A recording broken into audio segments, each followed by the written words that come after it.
extra careful, and it's going to be Edward receiving the ejector and the Deathly Grasp. There is there to try and zone away the damage dealers, but that's a successful way of the Dragon, but it might just be a punish. Renegade gets taken out, and so will Edward. Demon Kai trying to overturn, and he looks and gets James Paxson there. Hesitation from both. But this doesn't feel like any sort of hesitation from Tekkezat. Edward this time around doesn't have the glorious pathway, but there's a counter setup from Renegade. They pick off Dare in exchange of Edward. Hold on, this Lord. Now the third of it's out. They pop the immortality of Tekkezat. Okay, Shizu now. This is his time to shine. But is this too much to dance in the front of two members? He has to outplay everyone. James back secure.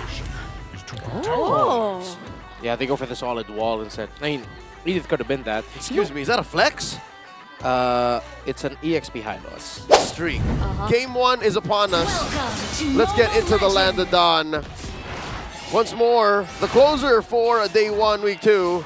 It's AP Bren versus Aurora Gaming. Yeah, I wonder what the idea for AP Bren is. Even prior to heading into this match, is it like trying to also go in for the team fights up against Aurora, or trying to focus on being a team fight centric kind of team, or more on the objective kind of focus? Because for Aurora, at least, that seems like they're the objective type of team so far, especially when they went up against Onyx.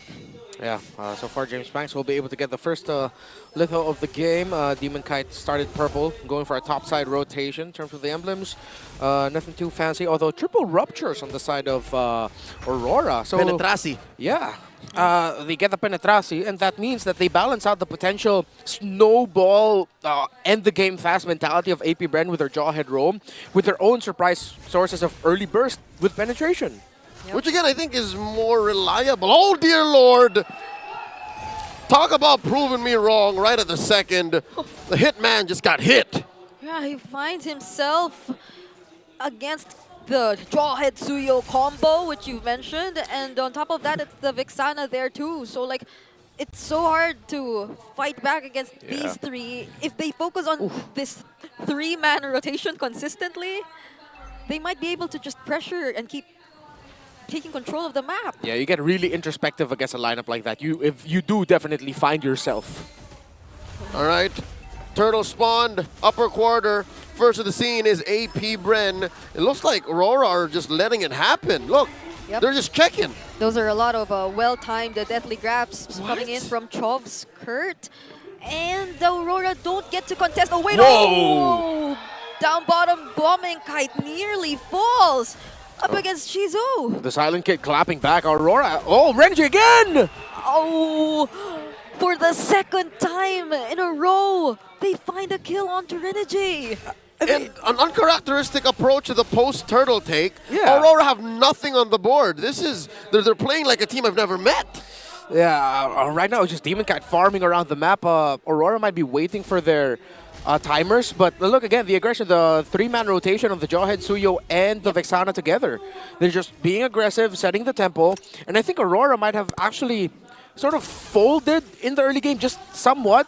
They're acknowledging the fact that AP Bren can snowball and run away with this if they're not careful. So now they're just like, all right, I think we're just going to wait for our timers. We'll try to get some things, but Aurora might just be looking at 6-8 minutes into the game before they really start fighting back. Yeah, the three-man rotations were already interesting enough, but even when it came to the gold lane, Shizu was able to take or get an advantage against Domikite.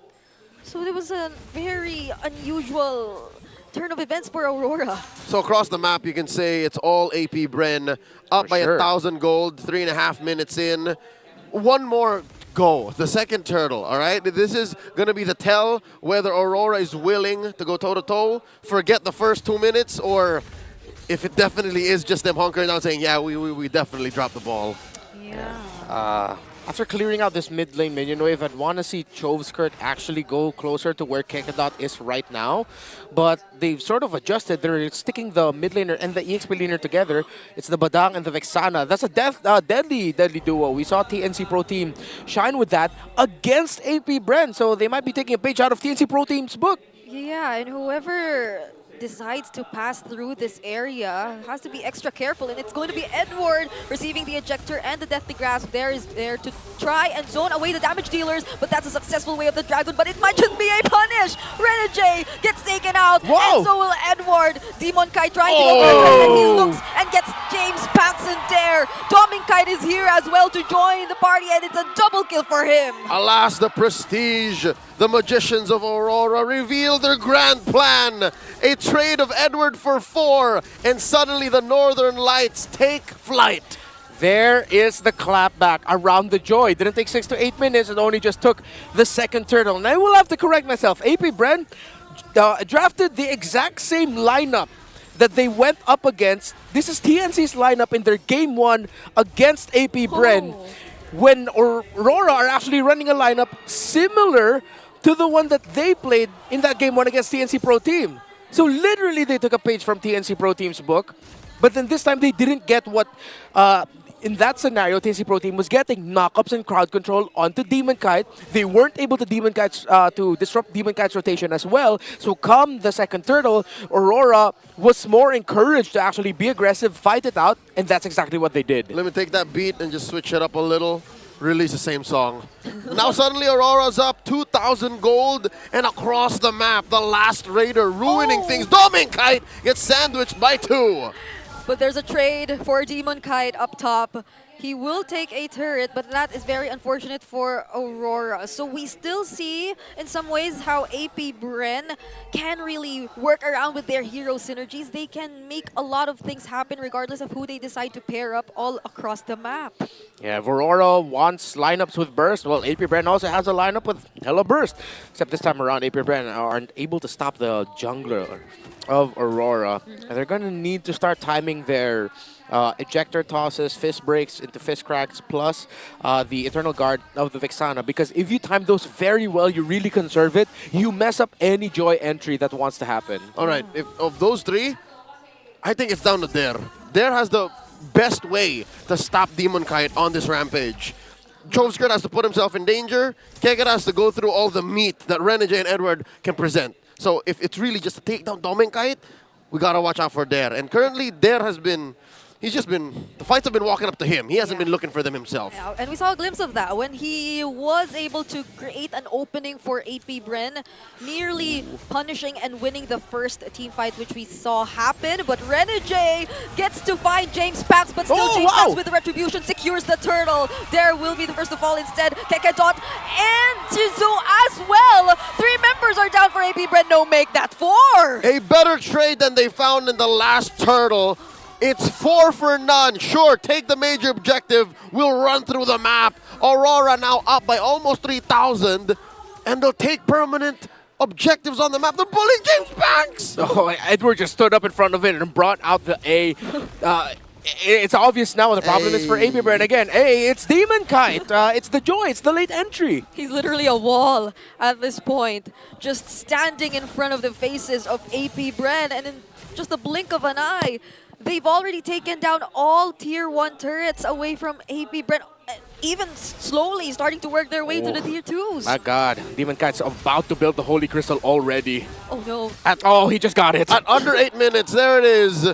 Ye of little faith, me included. Aurora was just biding their time for the perfect moment, setting up for Demon Kite. 1/2 of the Kite brothers. Hell, Demon Kite's having a good match himself. Yeah, all of the kills we saw onto Renegade were just like them accepting the fact that the early probably wasn't as precise as they could have gotten it to be, but it didn't mean that they let go of the game entirely. That's what I love about Renegade amongst 3 million other things. The hitman can take a hit. He knows when it's the right play to make, and he's ran this through the team. He's ran it through their manager. He's ran it through their 2 coaches, their life coach, even Boss Rada. Hey, boss, I'm gonna take the hits the first two times, and then we're gonna give it to DK. Then we're gonna give it over to the other DK. Well, 3 times actually. So far, that's what earned them this almost 5K gold lead.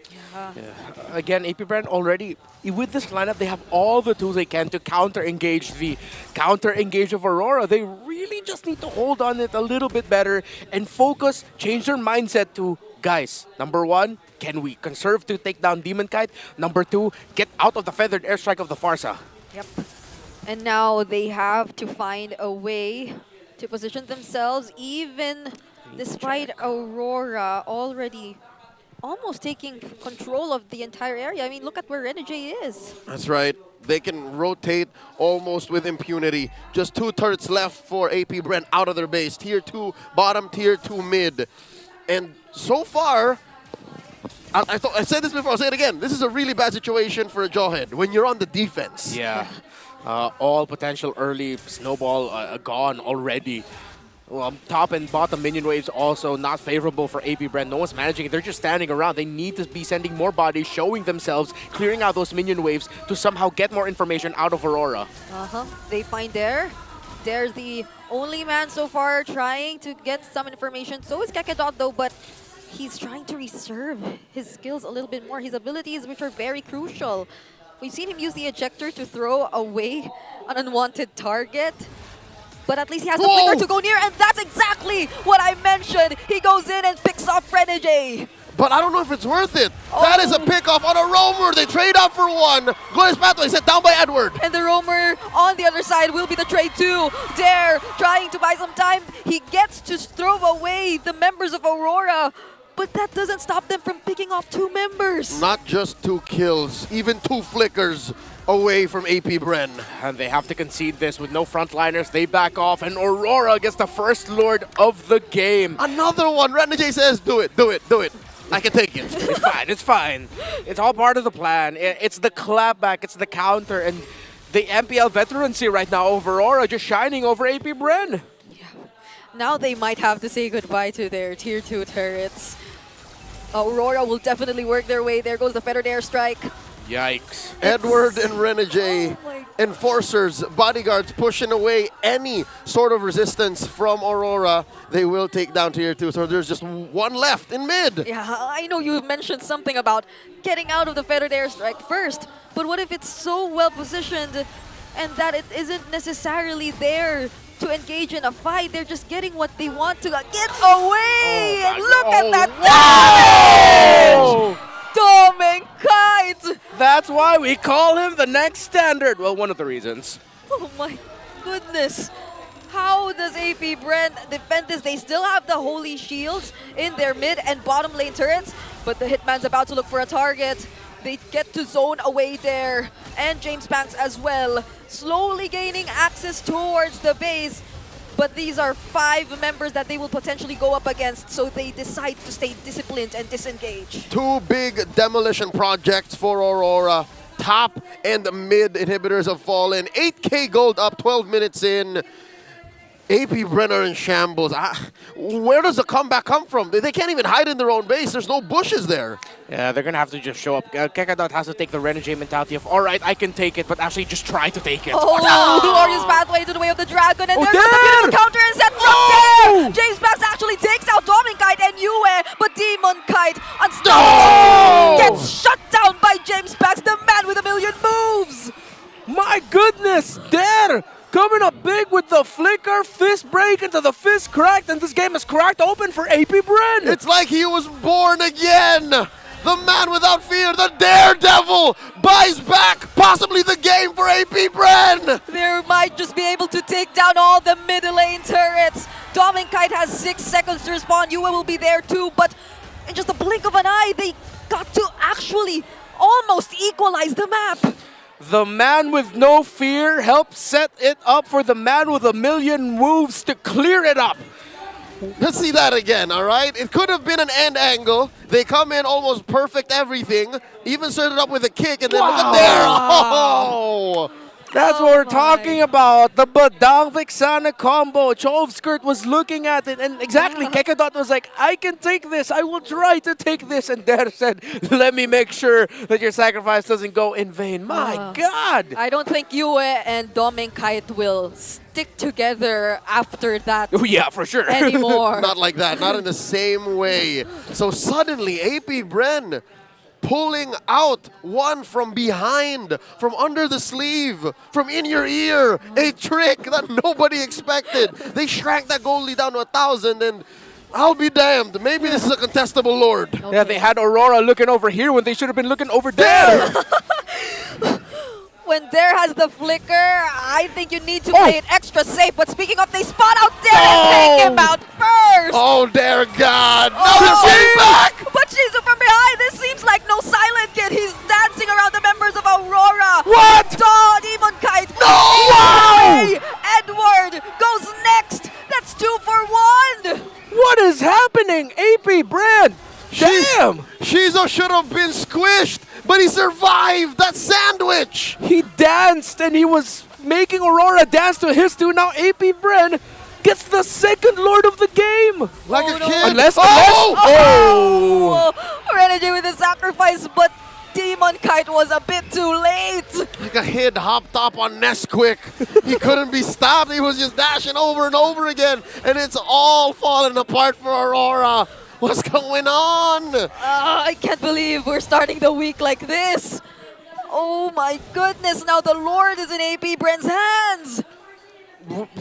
I mean, I'm getting what I asked for AP Bren to show why they were so hyped up heading into the MPL. Aurora, they're one of the top 2 teams after week 1, and now Aurora are in the red, but AP Bren barely have any minion waves in the sides. It's only the mid. This is an evolved enhanced Lord coming in. Oh, okay, it's not. Misses the flicker ejector play, but Edward, can he sustain all this? That's bad. The damage being soaked up by Edward, but he sustains No! everything, and Aurora now goes for the counter play. Oh, the quick interruption, fist break from Dare, but the Death Sonatas are reaching him, but he's still too fast. They Renegade. can't chase after him. Oh no, Dare, will he be caught by the Hitman? All right, the Hitman lets off. You survive for now. Suddenly Aurora are back in it. Despite that mid-lane siege, AP Bren couldn't finish the job. Aurora back on the offense. AP Bren should not have forced that. Kekedot missed his flicker ejector. He was trying to reach Domicat, but that was way too risky. Oh no, now there goes the Feather Dare Strike once more. Renegade forcing James Panks to move away. That's the glorious pathway already expended by Aurora too. Habun Jingjing a little too feisty. There was no one to catch there. Reminds me of that very first Glorious Pathway he's cast this game.